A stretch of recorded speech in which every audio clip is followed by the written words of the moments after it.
Hello, everybody. We're live on Facebook from New Jersey, from South Jersey. And we're going to wait till we have an audience, wait till the group from Houston comes aboard, and we'll be able to broadcast. Okay, it looks like we're getting some people there from Houston. And welcome to part 2 of patience.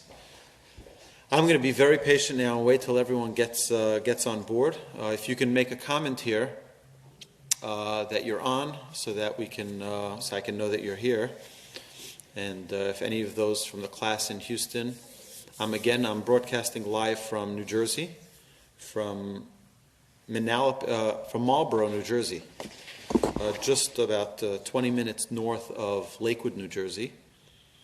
And it's very, very exciting. Oh, Susan, welcome. Good to see you, Susan. I can't see who the other one is there, but okay, we're on and good to go. Okay, excellent. So, we left off last week with part 1 of patience, and we spoke about the importance of having the ability to tolerate when things don't go our way. When things don't go our way, how do we deal with it? And we spoke about, we have many different instances that we brought up that challenge that patience and sometimes test us in interesting ways about our patience. Now, I'm sure that if I was in Houston, which I wish I was, because it's freezing cold over here in New Jersey, it's like the inhumane 30 degrees. It was snowing last night by my parents in upstate New York. And really cold. So I wish I was in the 75-degree Houston. But either way, so you got to be patient. Not everything's going to go your way, and the person driving in front of you is not going to exactly drive at the speed that you want them to drive, and the person in front of you at Starbucks may not have their credit card ready as quickly as you want, and the person in the supermarket is going to be digging through their bag to try to find their credit card or their wallet or whatever it is. It's okay. Not everything needs to go your way. Not everything needs to be at the pace and at the speed that you'd like. But we need to learn to accept differences. We need to learn to accept that things aren't always the way we want. Things aren't always the way we would like them to be. And it's fine. It's fine. Now, one of the recommendations that we've spoken about numerous times, including last week at class at Patience 1.0, was that if you can take out a friend of yours with whom you disagree completely in politics, especially in this highly sensitive and delicate political season, and offer them coffee and offer them to 1 hour of uninterrupted conversation about politics. You know what that would do? That wouldn't get you angry, because you'd be prepared and you'd come after a class on patience and you're ready to rock it. You're ready to really do a good job and be patient. And you know what you're going to do? You're not going to get angry that they disagree with you. You're not going to get angry that you think their opinion is different than yours, and you're a Republican or a Democrat and they're the opposite. It's perfectly fine. Not everything needs to be my way. Not everyone needs to see things my way. Not everyone has to think the way I think. And it's perfectly fine. It's perfectly fine. Okay. So step number one is accepting differences. Not everyone has to think the way we think. Not everyone has to look the way we look either, by the way. Right? It's fine. Number 2 is maintain a calm, just like before, even after differences surface. So you're going to have that difference, whether it's with a spouse, whether it's with one of your children, whether it's with your parent, or with anybody. You have to maintain a calm. Just relax. It's fine. Now, I've been to many, many, many different places where I've taught classes, and people ask questions or have opinions about the topic that we're talking about, which I completely disagree with. So what? So do I have to get angry? Do I have to get all upset? Do I have to get all aggravated? No, it's fine. They're entitled to their wrong opinion. It's a line that people say. Everyone is entitled to their wrong opinion, which is even if you're the one who's wrong, Okay, patience is very, very crucial. It's very crucial for a person to have patience. Okay, stay calm. Stay calm. It's okay. Now, step number 3 we mentioned last week is be patient with yourself in all of your endeavors, and remember that we aren't expected to do more than our capability. Now, it's a huge challenge for individuals to be able to be patient with themselves. You see, we always think, we set a target, and I'm going to be at that target at my set date. But that's not the way it works. You have setbacks, you have challenges, you have other people involved sometimes, right? So you have a project at work, and you set a certain timeline, and other people don't keep to that timeline. So you get frustrated, you get upset. I don't believe it. No, it's okay. Relax. Not everything needs to go your way, and not everything needs to go at your timeline. And it's okay for people not to work at the pace that you're working, but also for you not to work at the pace that you had expected for yourself. So my pet peeve, is talking about dieting. So you set a goal for yourself, or your coach or your trainer sets a goal for you that you're going to have a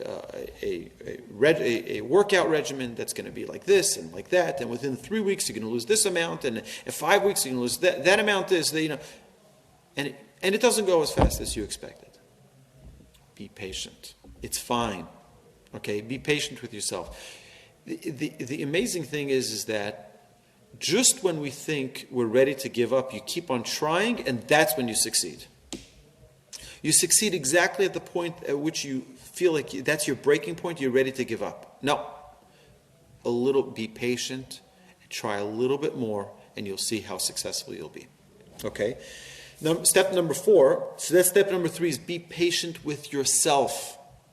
Be patient with yourself. Don't get aggravated at yourself. Don't work yourself up. It's fine. It's fine. Step number 4 is extra caution with close relationships. The closer you are with someone, the bigger the challenge is to be patient. I'm sure there's not a person in the room over there in Houston, at the Torch Center, and I'm sure there's not a person in the world who has a committed relationship who doesn't feel the challenge of being patient with their spouse. We all need to work on this, and the reason we need to work on it is because the closer we are with someone, the less patient sometimes we become. We expect, if I was going to ask a neighbor's child to help with something, and they didn't help as quickly as I wanted them to, it's fine. When it's my child, I expect immediate results. I want it right now. It's okay. Because it's my child, right? The closer someone is to you, the more you expect, the more you want from them. So with your spouse, if your spouse doesn't do things as quickly as you want, or the way you want it exactly, if your child, or if your parent, or if your teacher, or if someone you're really close with, it's okay. Not everything needs to go your way. And learning to tolerate things that don't go your way is the muscle that we work on with patience. The minute we lose that patience, what is the result? It's correct. Anger. The moment you let go of that patience, you will get angry. Okay? And step number 5 is practice speaking softly. Right? Even when you're critiquing someone or reprimanding someone, make sure you speak with a soft tone. Don't yell. Don't scream. Patience requires a gentle voice. The Ramban, Nachmanides, in his famous letter to his son, he says, stay away from anger. He says, and one of the greatest tools to staying away from anger is speaking with a soft voice. You speak with a gentle voice. You speak with a soft voice. You know what happens? You train your body to react differently to your experiences. You learn, it's okay. I don't need to raise my voice. I'm going to stay calm. And it brings a calmness to you. Just the way you speak brings about a calmness to the way you act and to the way you react as well. Okay. So we said that patience is extremely important when we're dealing with public service. A person, I may have mentioned this a couple times in class, that when I was doing my first volunteer work ever. It was in the former Soviet Union. And I remember, you're working with many different types of people. And one of my mentors told me a great, great lesson. He said, in our prayers on Shabbat every week, we say the following words. We say, V'chol misho oskim b'tzorchei tzibur be'emunah. That everyone who's serving the community with faith, HaKadosh Baruch Hu yishalem scharam, the Almighty will give them their reward. And of course the question is, why the Almighty? Why can't they get reward from other people? Why can't other people acknowledge them? Why can't other people notice all of the good things that they're doing? So our sages tell us a very, very important principle. Because when you work for the public, when you do volunteer work, when you're working for an organization, nobody understands how much work you're putting in. Nobody understands all of the dedication and all of the mesirut nefesh, the commitment and the sacrifice that you're making in order to bring about the success. If whether you're volunteering for some type of program with the women's sisterhood or with the men's club, whatever it is, it's irrelevant. The idea is when you're working for the public and you do it in good faith and you do it because you want to do good for the community, no one notices how hard you work. The only one who could give you the proper thanks is the Almighty, because He sees everything and He notices everything. So our sages tell us, if you work faithfully for the community, you know who's going to thank you, you know who's going to reward you. HaKadosh Baruch Hu, the Almighty God, Creator of heaven and earth, He will bring about your reward. So when you work for the public, you need to be so patient. You need to be patient with the people. Don't demand the appreciation. Don't demand their thanks. It's fine. It's fine. Okay, again, not everything, don't expect it. You know what? If they give it, great. But don't expect it. And don't be upset if you don't get it. So maintaining a calm even in exceptionally odd and difficult cases, right? Avoiding anger, right? That's the key to patience, is even when you're in an odd situation, you have difficult scenarios going on, it is fine, okay? It doesn't have to go your way. And that's where, again, we work on that muscle and strengthen the muscle of patience, right? The more we strengthen that muscle, the more successful we'll be in overcoming anger and remaining patient at all times. So again, the tool that we spoke about before is not everything needs to go your way. Accept a difference of opinion. Accept that someone else doesn't think the way you think. And we also said that you need to speak with a gentle voice. Respond with a gentle voice, right? Not everyone is going to think the way you think. Not everyone's going to talk not everyone's going to articulate the things the way you articulate them. It's okay. Okay. If there are any questions, you're welcome to write them here in the Facebook Live, and I will respond to them. Hopefully, if I see them, I'll respond to them in a timely fashion. I feel bad because I'm in South Jersey, and most of you are in Houston, and it's a one-way conversation, which is fine. I love speaking to you. I know that it's being broadcast over there in front of the class. I can't hear anything coming from there.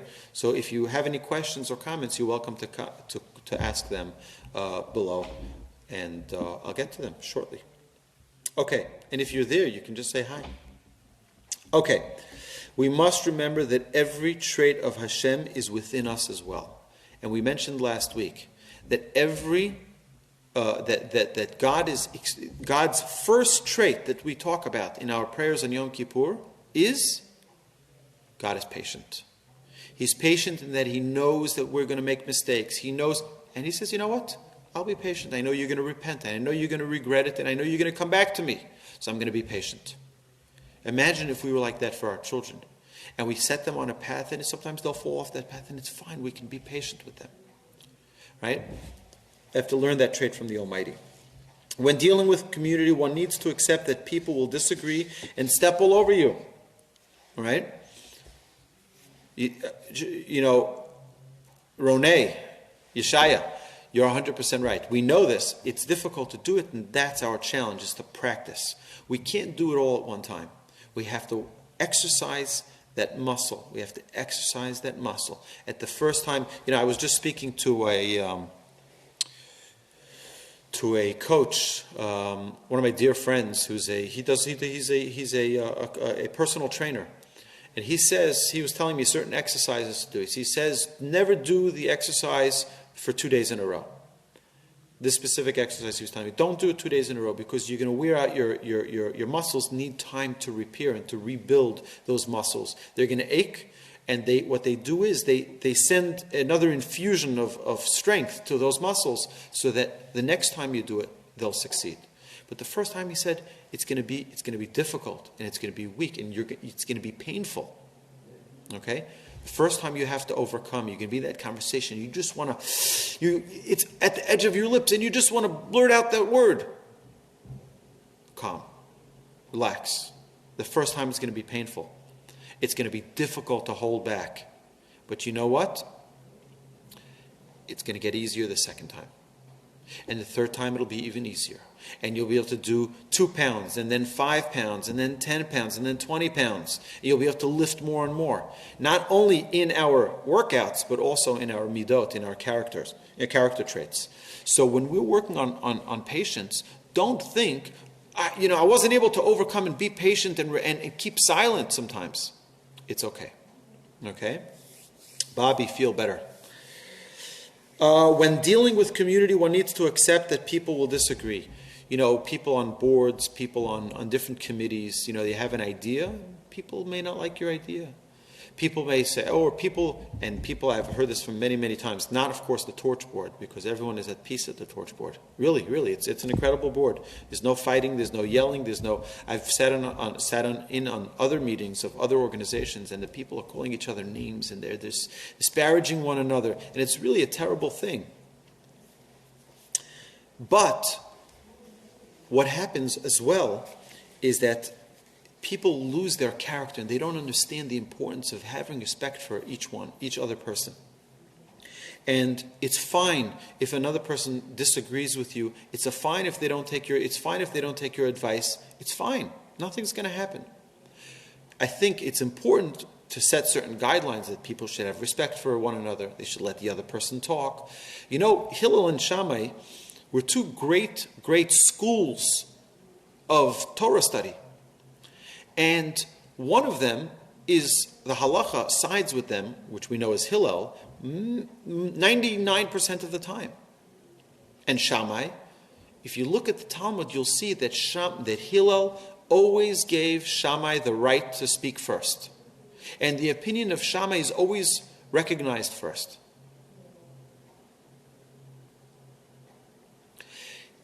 Always giving the other person, let them speak first. You have an opinion, I want to hear your opinion first.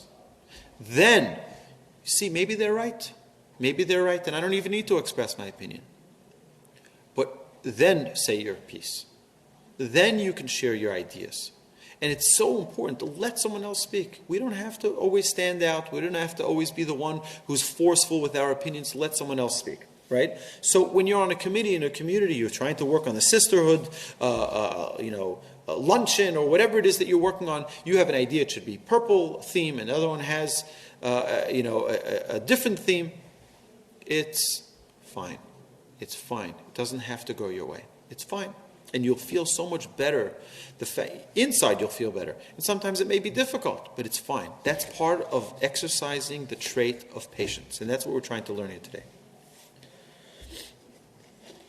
Okay, Moshe and Aaron were told that they will be stoned, but will need to maintain a common patience. Okay?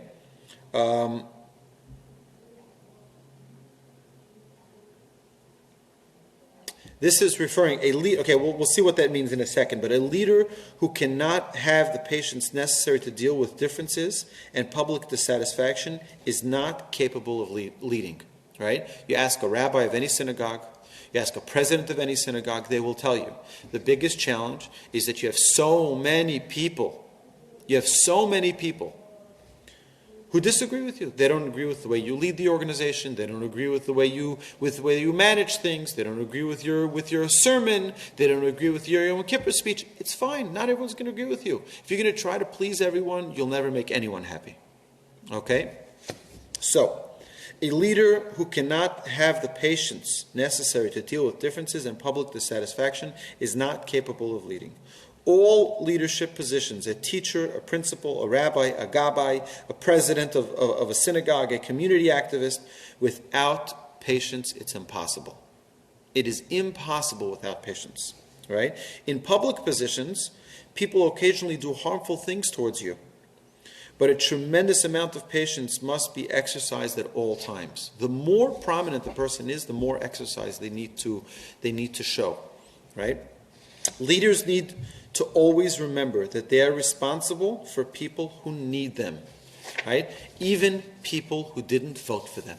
And even people who dislike them, who have spoken out against them. But now when you become a public servant, you become a public servant for the entire community. You know, there's a story which was told about a rabbi who, one of his members approached him and says, "Rabbi, I need a loan." The rabbi says, "Sure, I'll help you," from the rabbi's front.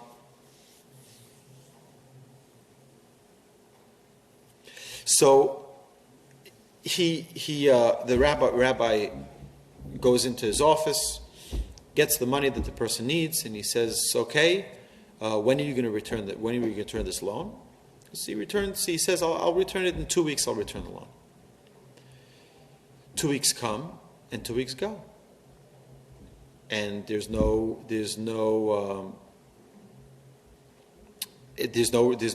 of the loan. Comes 4 weeks and there's still no return of the loan.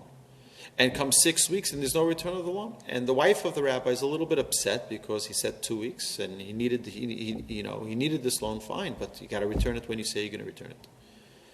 So she happened to see this person in the supermarket, and she says to me, "I don't mean to bother you here, and it's not the right place, but what's with the loan? Is there any time that you think?" And she starts yelling at her, "What's wrong with you? How can you even talk to me about such a thing?" And it's like, you think, right? The Rebbitzin, or the wife of the rabbi, she's like, beside herself. "I don't understand, what a chutzpah. This person borrows the money, and then not only he doesn't return the money, he yells at me when I asked him." 2 weeks later, the day before Yom Kippur, the man knocks on the door, and she says, she sees who's by the door. She says to her husband, "I'm not answering the door. You can answer the door. He yelled at me. No way." Man at the door, he says to the rabbis, "Yeah, how can I help you?" She says, "I need some help from the rabbi." The rabbi thought he's about to repay his loan. Sure enough, he's asking, "I need another loan." So the rabbi's a little taken aback. The rabbi goes to the room. His wife says, "What did he want?" "He wanted to know if he can take another loan." So the wife says, "No way, you're not giving him another loan." She says, "Of course we're going to give him another loan."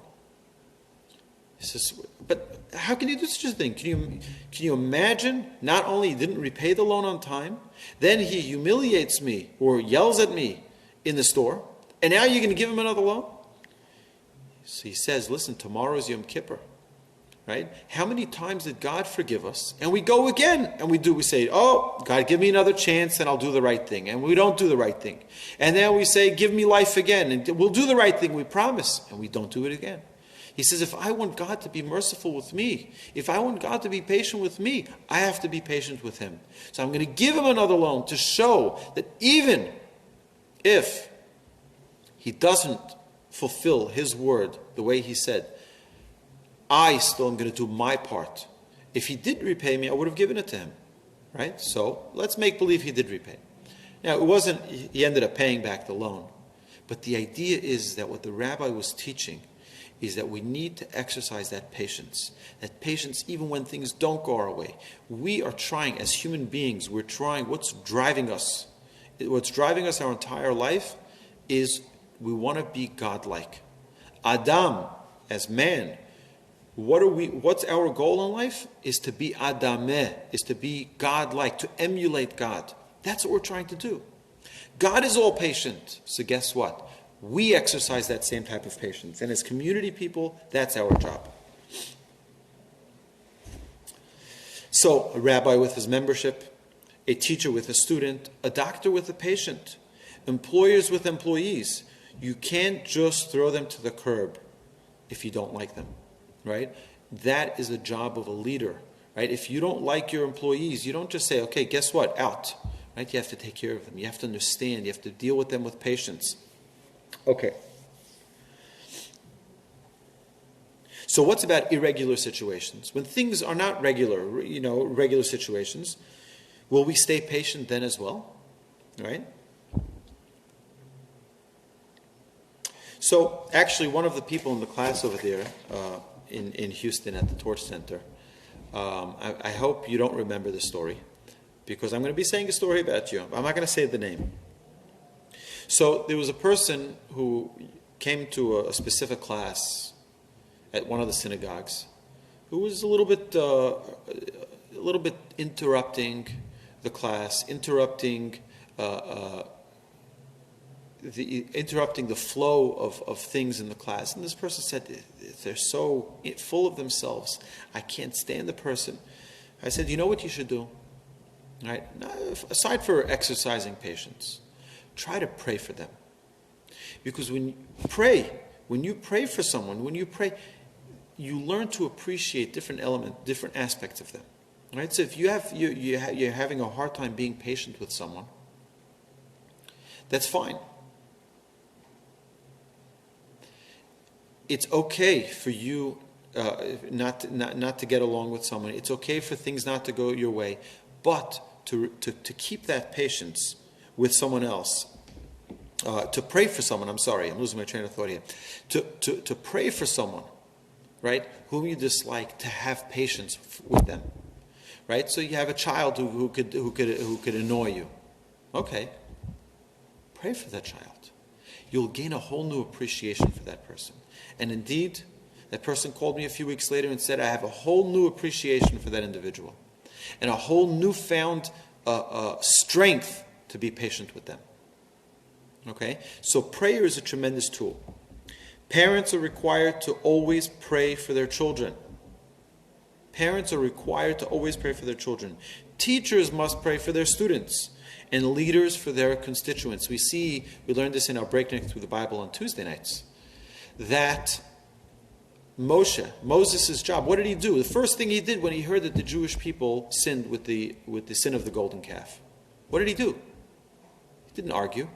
He prayed. He says, God, they need mercy. And I need you to have mercy on them. And I need you to forgive them. And I need atonement for them. Right? It's not his problem. It's their problem. They sinned. Let them get the No. When you're the leader, you care about them. You're concerned for their well-being.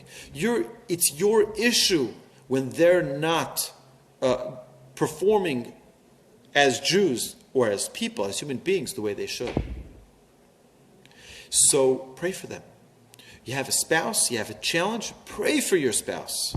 You have a parent, you have difficulty with your parent, and sometimes parents who are in difficult health conditions, parents who are seniors, who are in nursing homes. How do you deal with them? Pray for them.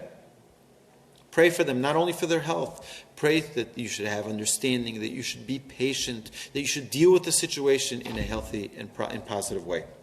Okay. Now we know that the Kohen, the high Kohen, the high priest, was required to pray for the people of his generation. That was part of his requirement. Part of his job was to pray for the others, for the people. Right? He would also have to bring offerings for the people to show his own patience with other people, and whatever their mishagas is. Now, what's interesting is that when people are in business selling products, you sell car dealerships, they sell cars. You have people who sell chairs and tables and whatever it is. People at the supermarket, or people at the big box stores. And people are always asking them, where do I find this? Where do I find that? Where do I find this? You have to learn to be patient. You have to learn to be patient with people. And some people don't know how to express themselves. They don't know how to say the words in Spanish or in English or whatever language they right? Patience. Right? To listen, to hear the other person, to be together with the other person. Okay? The Kohen always had to pray for the Jewish people. So how do we deal with the anger? So when you're not patient, what's the result? Anger. How do you deal with the anger? So, of course, we have to use, and we're going to talk about this in the coming weeks, we have to use tremendous caution with anger, because anger is extremely destructive, right? We know, we mentioned this, that the trait of patience brings people together. The more patient you are with someone, the closer you'll become to them. But when you have anger, it pulls people apart. It tears apart relationships. The people who yell and scream and break things, right, from their anger. Again, if you don't have the patience, what comes instead of it? Anger. And that anger is destructive. So relationships are destroyed through anger. So we look at Proverbs. King Solomon says, with trickery, battle your war. You have to trick yourself. You have to use craftiness to overcome the anger and to be more patient, and reward yourself with every time that you're being patient and you overcome and you bite your lip. So, I'm not going to say it. I have such a good comeback. I'm not going to say it. Right? Reward yourself. Find a way to use trickery against your Yetzer Hara. When we need to discipline someone or reprimand someone, we ought to use great caution that the anger, right, if needed, is a facial anger and not internal anger or anger of the heart. So there's a story that's told about Rabbi Moshe Feinstein, the great, great Torah sage from New York, who passed away in 1986. And Rabbi Feinstein was an amazing person. So they had, the way his house was set up is that, there was a waiting room. And right after the waiting room was his office. And right after his office, they would go out the other way so that people who were in the waiting room wouldn't see the person who was inside, and they wouldn't know who was there. So a man was in the waiting room, and he hears Rabbi Feinstein is yelling at someone, at one of his students. He's yelling and yelling at him. Okay? The student left, and then the person who was in the waiting room comes in. And he's wondering, Rabbi Feinstein probably needs a few minutes to calm down. He walks in, and Rabbi Feinstein is so calm. He's wondering, how is it possible? You were just yelling at the student a moment ago, and now you're so calm. How is it possible? So Rabbi Feinstein says, no, God forbid. He says, don't think I was angry. I was not angry. This person needed to see a face of anger. He needed to hear a voice of anger. But me to be angry, for me to lose myself? No, God forbid. Right? It's to be so cautious and so careful to maintain control over our character, to maintain control of the words we use and how we use it, the tone that we use. Right? It's critical for our own spiritual growth. Right? So if your child needs to see a stern face, so you use the stern face, but it doesn't mean you're angry. It doesn't mean that you're mad. You don't need to be mad. It's fine. It's fine. Things, they need to see a stern face. Okay, great. That's great. Exercise that with a calmness. Okay. We know that to overcome our inclinations, we need to use tricks. Never confront your opponent face to face. The best technique is to delay the response. Right? So if you have a situation where someone does something to you that's hurtful, someone says something to you that's embarrassing, someone ridiculed you in public, someone called you a name in the middle of a board meeting, right? So many people either say, I'm never going to talk to that person again, or I'm not going to invite them to my child's bat mitzvah, or I'm not going to, okay, whatever it is, okay, work it out. How do you work it out? Wait, whether it's a week or 2 weeks, before you say something. Or it could be 2 hours, but to the point where you're not angry anymore. You're already moved on from it. Right? And if you didn't move on, we have other classes that we need to talk about of how to move on. So you move on. You need to come with a calmness and talk to that person with a calmness, with a loving, say with all the love in your heart, I know you didn't want to hurt me. I know you would never want to do that, but it hurt me. And you said such and such, and you say it in the most gentle tone, and you say it with a patience and with a calmness. You're not attacking them, and you're not accusing them of anything. You're saying it because you love them and care about them and you don't want to hurt them. So when you exercise, because the Talmud says that we're repeating this again and again, but it's important to remember this. There's a mitzvah in the Torah, hocheach tochiach et amitecha. You have a mitzvah to criticize someone who deserves criticism. Says the Talmud. Only if you know that they're going to accept it. However, if you know that they're not going to accept it, you're not allowed to say anything. And it's a mitzvah not to say anything. That's what the Talmud says. It's a mitzvah not to say anything. So how do I know? How do I know if the person will accept or not accept? Our sages tell us and teach us from this Talmud, if you don't know the person well enough, you have no business criticizing them. And if you know them well enough, you know how to say it in a way that they'll accept it. So just to go around criticizing people because the Torah tells us you have to criticize someone, right? No. There's no mitzvah to criticize someone if you know they're not going to accept. And if you don't know, don't say a word. Okay? But there's also a right time. There's a right place. Sometimes people are stressed out. They don't even realize you're going to start say, there's a mitzvah for me to criticize you. Let me tell you, that's not the way you should talk to someone. You know how that's going to fall on deaf ears?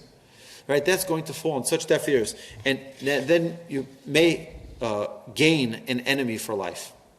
Right? Yes, David, a good question. If you bring something up that's 2-3 weeks later, won't that be stirring the pot again? So again, you have to find a way that it's not stirring the pot. And say, you said something, I know you probably didn't say it intentionally, but I took it really hurt my feelings, and I want to just talk this over. And you come with a calmness. You're not angry at them. You're not, and you're not stirring the pot again, right? Again, if it's someone that you took for coffee about politics, you're not going to resolve those differences, right? You're not going to resolve those differences. Don't try to work it out, but at least be patient about it. At least be patient about it. It's okay. They don't have to think the way I think. They don't have to talk the way I talk. They don't have to feel the way I feel about things, right? But at least you're able to express your displeasure in the way they did something, okay? And I'm sure you didn't mean it. And more times than not, I'm telling you, David, okay, I know you. You're a great guy, okay? Do you ever do something I just want to hurt somebody. I'm looking for someone to insult. Ever? Of course not. Right? You don't want to hurt somebody. But sometimes you say, your mind is busy with something else. You're trying to close a deal. And you don't realize the thing is, okay, so the person brings it to your attention. At least you can apologize. You can say, something, I'm so sorry. I would never mean to hurt you. I would never want to say something like that. And I believe that not everyone is as nice as you, David, but a lot of people in the world are. Right? And they don't want to hurt people. They don't want to insult people. They don't want to put people down. All you need to do is bring it to their attention. Again, look right now. I'm in a room. I happen to be in an empty room in South Jersey. Okay, but anybody who'd be sitting opposite me would be able to see around me more than I see of myself. Why? Because all I see is my peripheral vision right here. This is it I see. But everything behind me, everything all around me, I don't see. That's the opportunity that we all have to bring to the attention of their blind spot. When you're driving in your car, you have a blind spot. All right? The mitzvah of reprimanding someone, according to the Torah, of hocheach tochiach et amitecha, is to bring to light their blind spots. Okay? Help the person identify their weaknesses. It's a tremendous, tremendous gift. By the way, we see this with Jacob. We see that Jacob, our ancestor, right? Our forefather, Abraham, Isaac, and Jacob, right? So Jacob, right before he passes away in Parshas Vayechi, we're going to talk about this. I'm sure we'll do a special Facebook Live that week. So Jacob gives a blessing to all of his children, except for two. Two of them he seemingly tears apart with reprimand. He criticizes them in such a strong tone. Okay, who's that? That's Shimon and Levi. Right, Ruvain, he says nice things to him. All the other children he says nice things, more or less.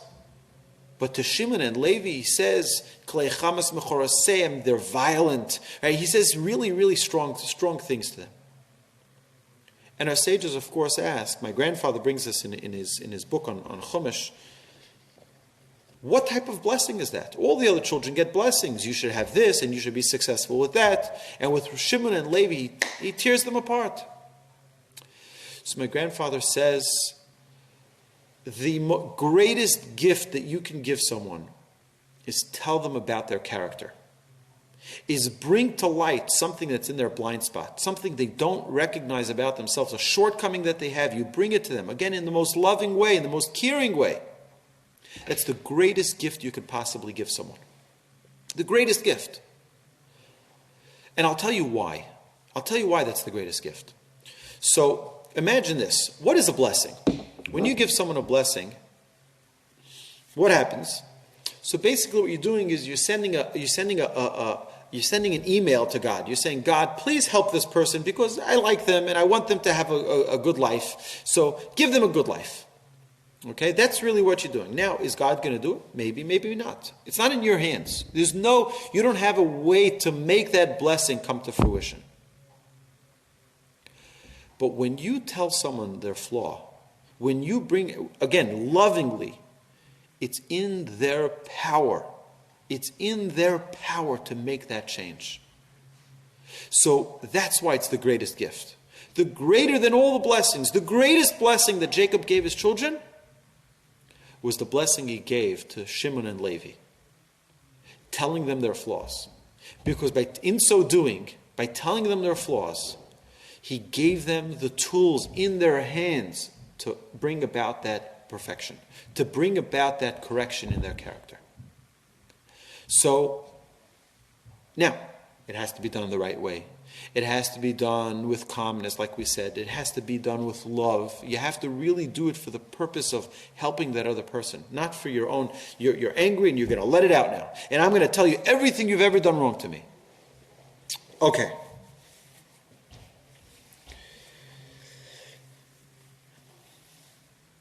Okay, now, there are many different techniques that have been used by our sages to help them ensure they remain distant from ever internalizing their anger. Right? They say about Rabbi Yisrael Salanter, the founder of the Mussar movement, that he had special clothes that he would wear in order to get angry. Right? So if the opportunity came to get angry, again, it's not a great opportunity. But if such a situation happened, what would he do? He'd say, "Oh, I'm not getting angry yet. I got to go change." And by the time he changed into those clothings, he wasn't angry anymore. And what our sages tell us, right? There's a known thing: count to 10 before you respond. Count to 10. Count to 10. Just bite your lip for 10 seconds. Count to 10, because by the time you have time to process it, sometimes it's an emotion and it sparks up. Relax. It's okay. Okay? So, or wait an hour before saying anything, or wait 2 weeks before saying anything. The idea is that you need to take a little break before and think about how you're responding to someone. So if you get angry about something, right, don't respond immediately. Take your time. Okay. A leader must use great caution in a time of needed anger and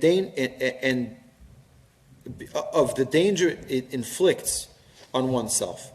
And the person that they are angered at, they need to be very, very careful that they shouldn't they shouldn't be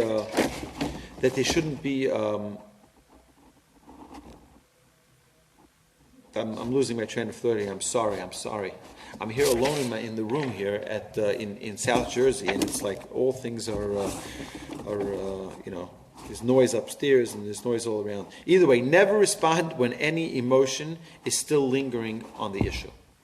When you have comments that people make to you that insult you, when you have things that are lingering issues, right? You came out of the meeting and you're all heated.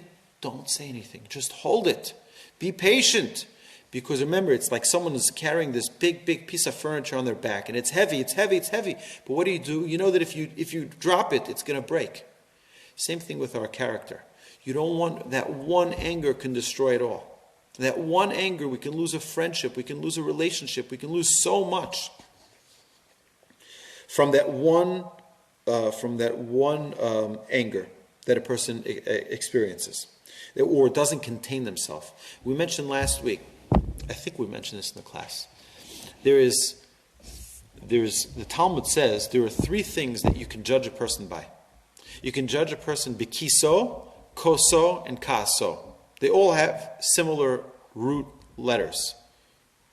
And that the kiso is by someone's pocket, by how they spend their money, how they give money to charity, right? Koso is by how they act when they're drunk. And the third is kaaso, how they act when they're angry. Okay, and we'll understand for one quick second, we'll just elaborate on this. Bikiso, right? When a person gives, how they give. Do they give it with modesty? Do they give it and they want to make sure their name is on the building? Do they want to give it? Now, if it's on the Torch Center, it's fine, right? But perhaps other places maybe not. Okay, no, every place is fine. But again, some people, they're reluctant, but they'll accept it because the organization wants the name to be there. But sometimes people want it, they demand it, right? So again, how you do things is very, very important when it comes to money. Koso, when someone's drunk, you want to know the real person, see them when they're drunk. And then when someone's angry. When someone is angry, I've seen people who got angry. And they can punch a hole through the wall, they can stamp their feet and yell and scream. They lose the essence of their character. In that one anger, you see a whole different dimension of the person. They get into a rage, right? You're terrified. You just want to leave. You don't want to be there.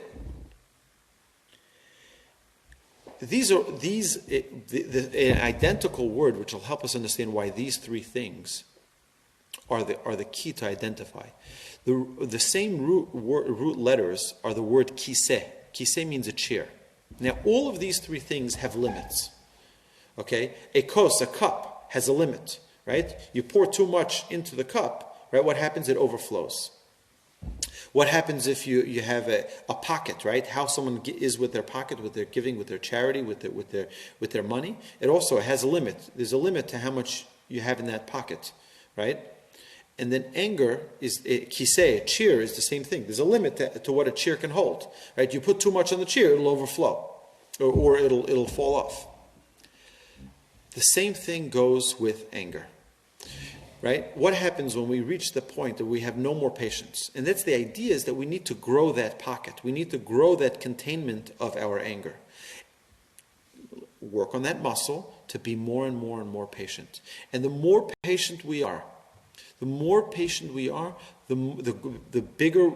easier it'll be next time to be more patient. So, one time I'm patient for 10 minutes. The next time I'll be patient for 15 minutes. And the next time I'll be patient for 20 minutes. Eventually you work on that muscle to be more and more patient. Right? You can do the same thing, but you can exercise this, by the way. By listening to the radio. You're in your car, you can exercise being patient. Not only with the driver in front of you, especially if you're in New York and New Jersey, and these drivers are insane. But I miss Houston so much, you have no idea. But it's good nobody's in the room here, nobody's insulted. But you can be patient in your car by listening to a radio station that doesn't have the political views that you share. Right? And see how long you can last. So the first time it may be 5 minutes you can last. They're talking such nonsense, you can't believe it, right?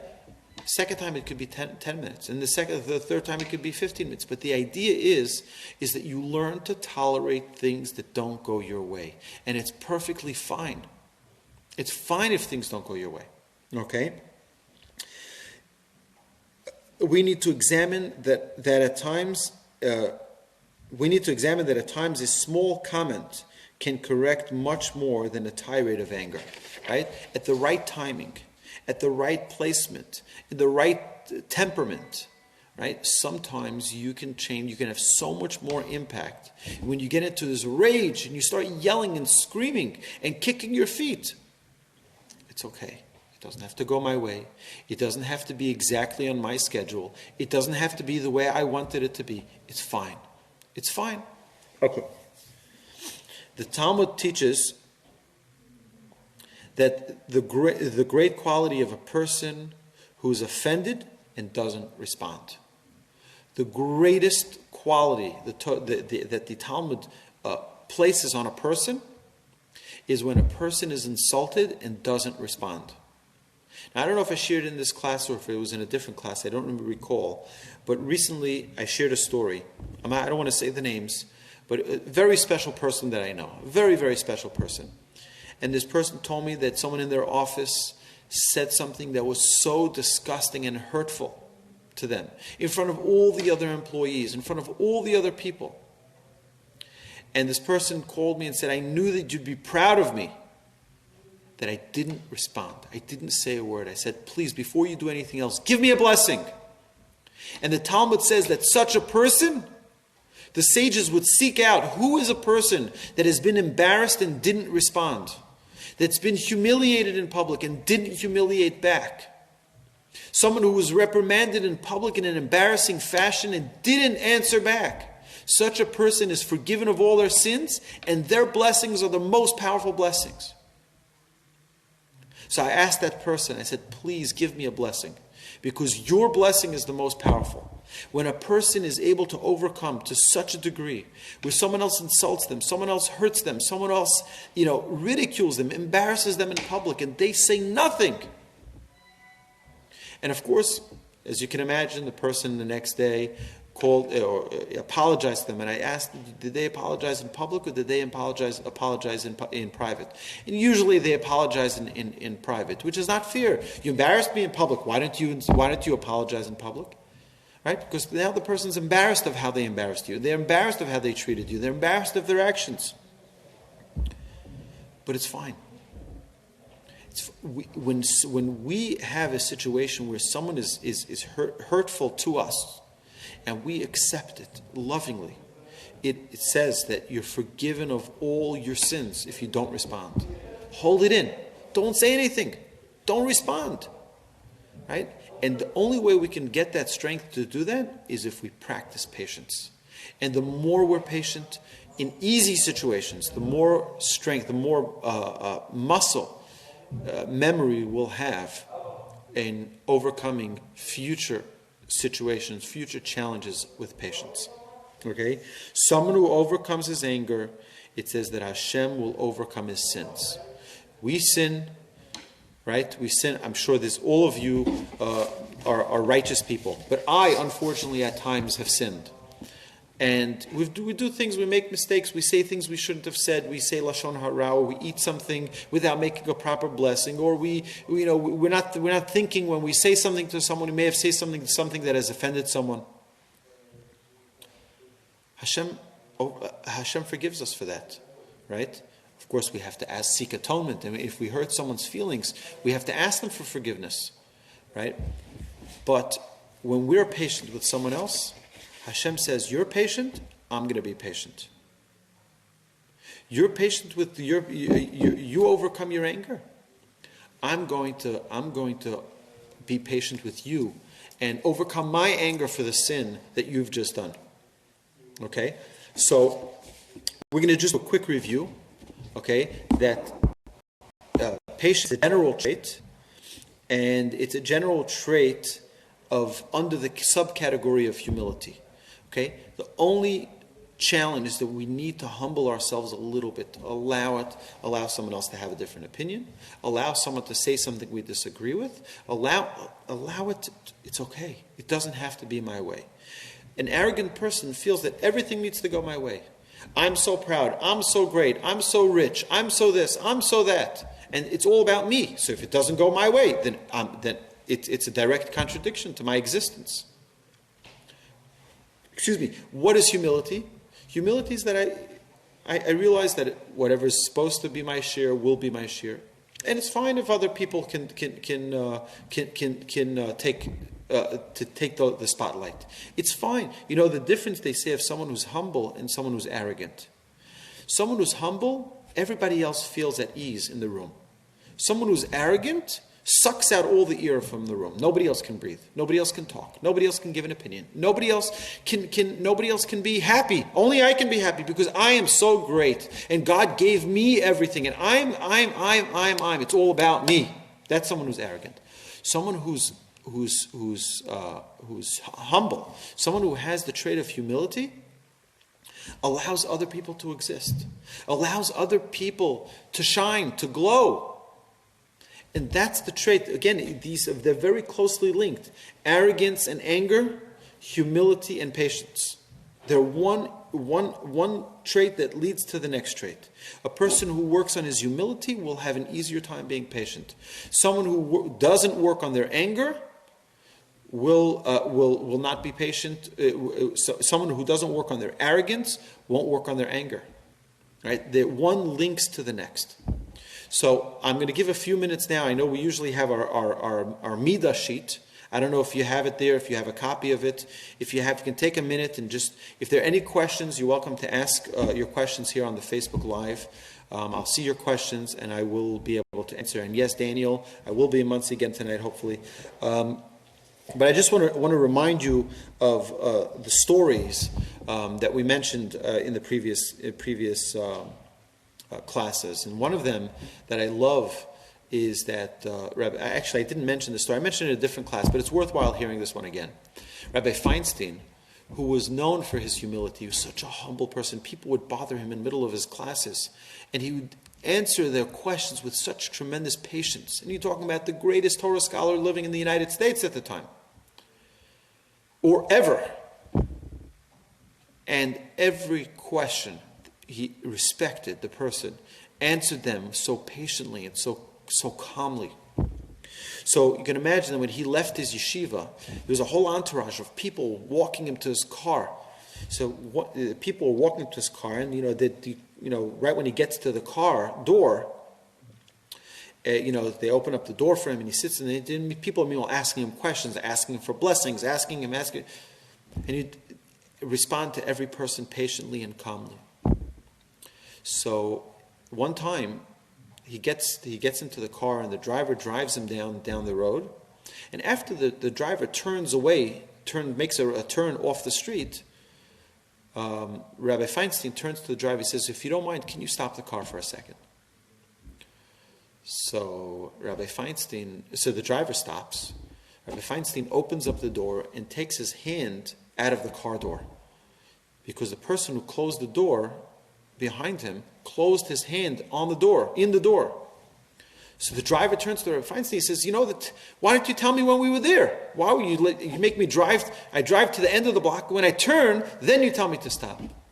He says, can you imagine how embarrassed that person would be if he knew that he closed the door on my hand?